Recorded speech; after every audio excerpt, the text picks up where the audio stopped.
And when I hid the daguerreotype to see how the contours compared, I gasped. I pushed my chair back and I went, oh my gosh. I realized there aren't 6 correspondences like the original researchers had proposed. To date, I've discovered 50.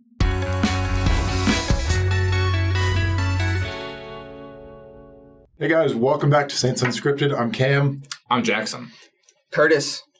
And Curtis is a Human. Face expert. And we are going to talk about the recent picture that purportedly shows Joseph Smith. Yeah. What did you guys think when you first saw it? When I first saw it, I was like, no way. I'm like, this is just like someone trying to get something, trying to get a little bit of notoriety. What did you think, Cam? I was shocked. I was the complete opposite. I saw it and I was like, that makes sense. That's him. I looked at that picture with all of my supposed experience and knowledge and said, yeah, I don't think so. Well, what gives you the experience to even look at that and say, I don't think so? What? So I have a friend who's, for my money, the world's leading Joseph Smith scholar. His name's Andrew Ehat.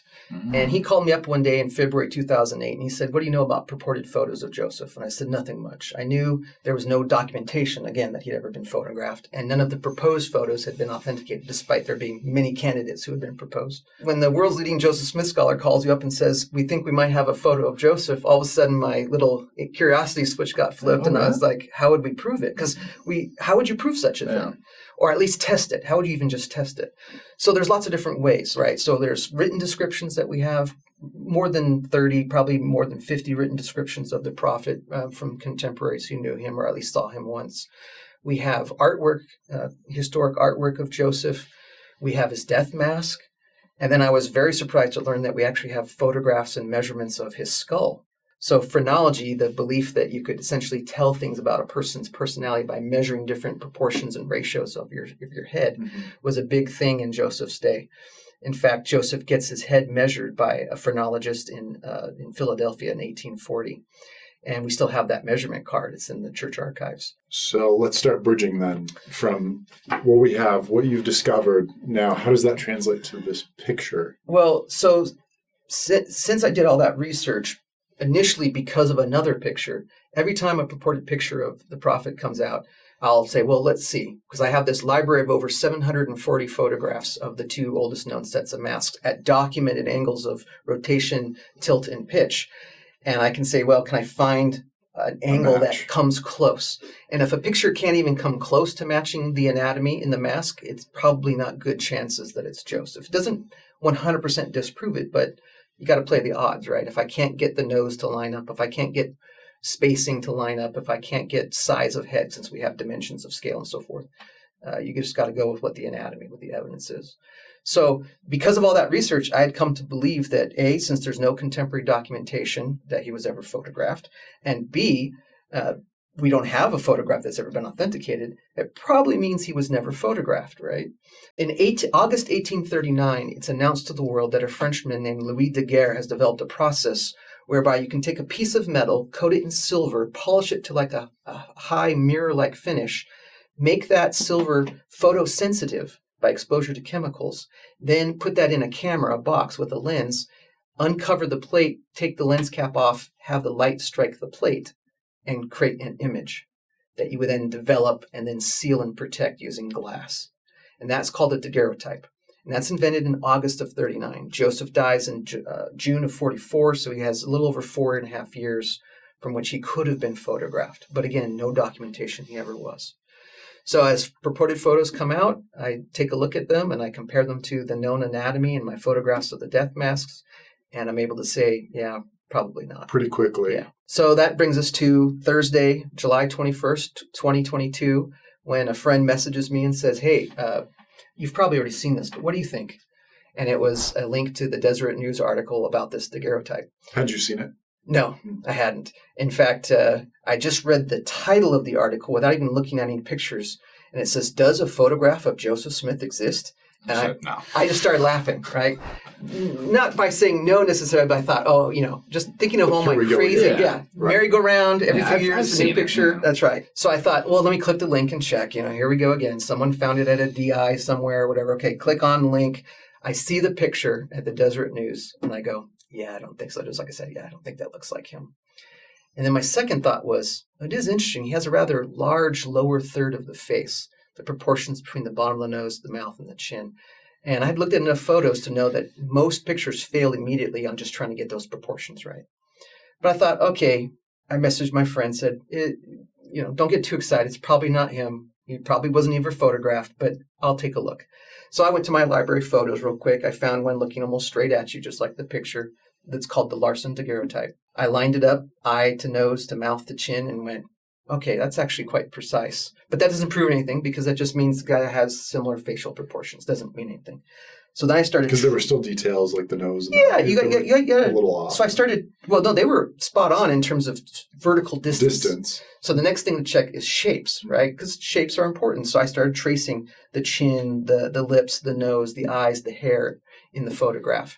And then I took that tracing and placed it over the death mask, and I started examining it. And I went, wow, that's the best match to the mouth I've ever seen. That's amazingly close. Wow, that's the best nose match, including shapes of nostrils and things. I can't dismiss it. And in fact, this is a real contender and the best contender I've ever looked at.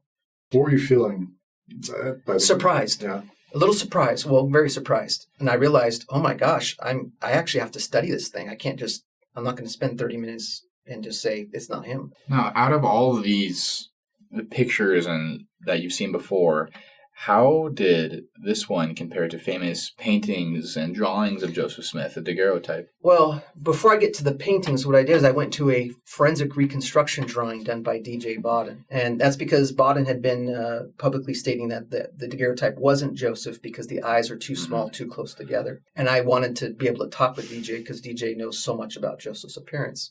So I located one of the drawings, which shows an anterior or front view of the prophet's face with living, open eyes, a slight smile, with hair and ears and everything, complete reconstruction that actually showed bone structure as well. And I scaled that over the death mask and then placed a copy of that drawing over the daguerreotype. And when I removed the white background and saw the precision of matches between the eyes in the daguerreotype and the eyes in D.J. Bodden's drawing, I was stunned. That was the next level of shock. You were just... I was like, where's the problem with the eyes exactly? It was amazingly close, including shapes. So then I started looking at artwork.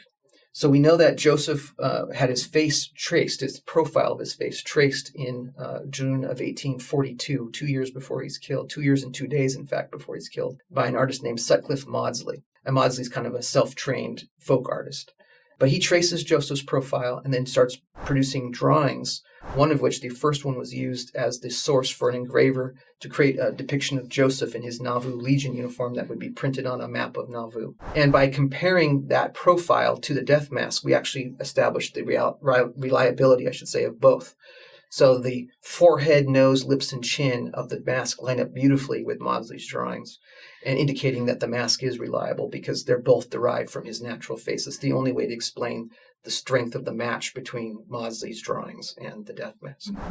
So I started comparing the daguerreotype to Maudsley's drawings, and I was surprised to discover that it corresponded in 14 or 15 details, 14 details precisely to Maudsley's drawings, and nothing that contradicts Maudsley. So I was like, well, that's crazy.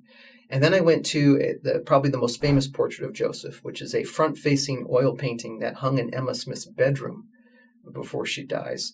And before she dies, she conveys it to her son, Joseph Smith III, with permission to have it photographed. So I thought, well, the Community of Christ researchers who announced this, the daguerreotype, show it compared to the painting, but they haven't talked about or haven't shown the daguerreotype reversed. And I was already able to show that if you don't reverse the image, it doesn't match the death mask. Yeah. It contradicts the evidence in the mask. But when you reverse the image, because, again, daguerreotypes are mirror images, much more similar. It's the precision is there. It's amazing. But they show it unreversed, and I was confused by that. And I thought, well, let me do my own comparison to the painting. So I downloaded a decently high-resolution image of the painting, and then I overlaid the daguerreotype on the painting, scaled it to match the distance between the eyes, and then I traced all the shapes of the face and the head in the painting, including the outer edges of the hair and everything. And when I hid the daguerreotype to see how the contours compared, I gasped. I pushed my chair back, and I went, oh my gosh. I realized there aren't 6 correspondences like the original researchers had proposed. To date, I've discovered 50 correspondences between the painting and the daguerreotype, the unreversed Larsen daguerreotype.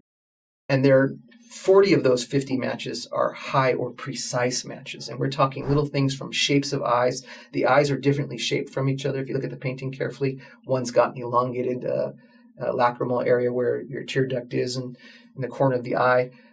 Even the shape of the nose and the nostrils are all derived. It looks like we're matches to the Larsen daguerreotype. The shape of the mouth, little things like shadows at the corner of the mouth, just amazing little details. And there's this one prominent glabellar fold right between the eyes in the painting. It's there in the locket as well.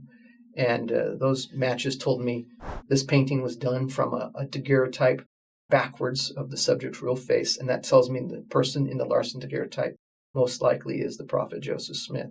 And then why would you paint him backwards and from a daguerreotype if he's alive and can sit in front of you? And so that told me this isn't David Rogers 1842. This is probably after Joseph's killed. So it's just a crazy story all around. Just so you know, when I first heard this information, I lost it. I was like, It's crazy. I mean, I've been going out of my mind crazy since probably early August when I discovered this evidence of the painting and the daguerreotype matching so precisely. No, I just have one more question about kind of the conclusion of like, what do you think the story, your theory behind how we got the painting and the daguerreotype? Do you think Emma just had someone come over and be like, hey, I'd like a picture of me and my husband? Yeah, Please produce that. So let's talk about the daguerreotype first. We obviously don't know when it was created. Joseph lives in Nauvoo for the last, say 6 of the last 8 weeks of his life with a daguerreotypist in Nauvoo. His name is Lucien Foster.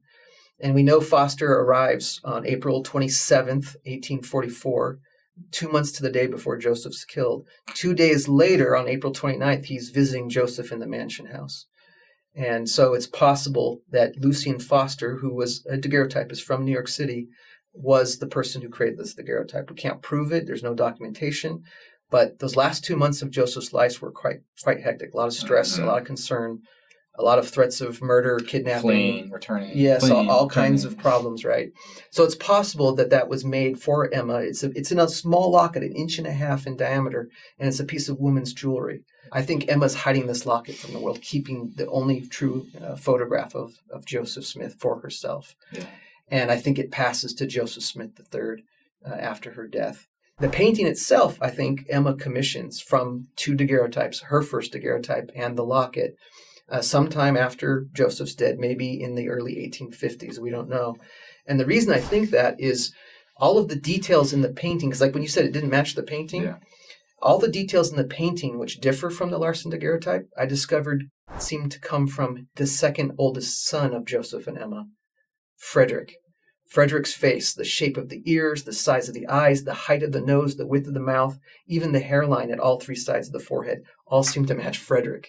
And we only have 3 known photographs of Frederick, right? But I can show correspondences in all 3 photos at different ages. It's incredible. So it looks like the artist was commissioned, probably a traveling, itinerant painter, commissioned to paint a painting using a live model, Frederick, who looked like his father to some degree, using the Larsen daguerreotype to add specific shapes and details. And then there's even a little shape of the lip that looks like it comes from the death mask. So the artist may have been using his son, Joseph's death mask, and the Larsen daguerreotype. It's an amazing painting. Really, it's beautiful. I mean, I used to not like it very much based off my research back in 2008, 2009, because of those anatomical differences between the painting and the death mask. But now I love it. It's like the most beautiful painting in the world. It's like you couldn't have given us a bigger piece of the puzzle than to have taken that locket and painted this picture. It's incredible. When I saw the picture the first time in that Deseret News article, something clicked, and every story I'd heard of Joseph suddenly became more personal to me. It felt like I was finally able to put the personality to the face. A real person's face. It humanized him. Yeah. Did that change your perception of him at all when you finally came to the conclusion that it might most likely was? Well, yes, because obviously it's a real photograph of a real person. You can tell that, right?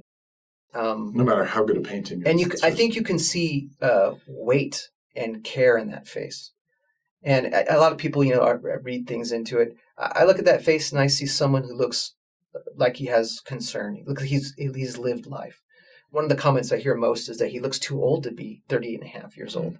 Well, I think that's because he had a hard life. He lived on the frontier. He lived without the modern conveniences that we have, that, skincare products and sunscreen and modern medicine and so forth. And I think he had a hard life, and it showed on his face, I think. So No, the last few years of his life are very I think the last tumultuous. 14 years of his life, he's True, but there's many, quite a few things especially going that on. Nauvoo period, just getting out of Liberty, and oh my goodness. Yeah, it's an incredible story. And let's not forget the fact that it was discovered in the possession of a great-great-grandson who was given to him by his mother. And, that's not solid proof of dating all the way back to Joseph and Emma, but my goodness, that's a pretty huge clue. Compelling. Yeah, it's a piece of the puzzle. There's still a lot of work to be done. And again, I'm not an expert, so we need to talk to real experts in photography and forensic anthropology and forensic art historians. There's a whole series of tests that need to be done on these paintings. I'm hoping that my research and going public will help spur that research by real experts. Wow. Well, Curtis, we're grateful for you sharing the evidence, some of the evidence, not even all of it. We've got to see a little bit more. We privileged to see that I before. should mention, I have a 3-hour interview on Mormon book reviews with Steve Pinecker. Go We'll link that link down below, click above. But thank you, Curtis. It was a really fun It's episode. my pleasure, you guys. Make sure to check out more of his stuff, and I'll see you guys later.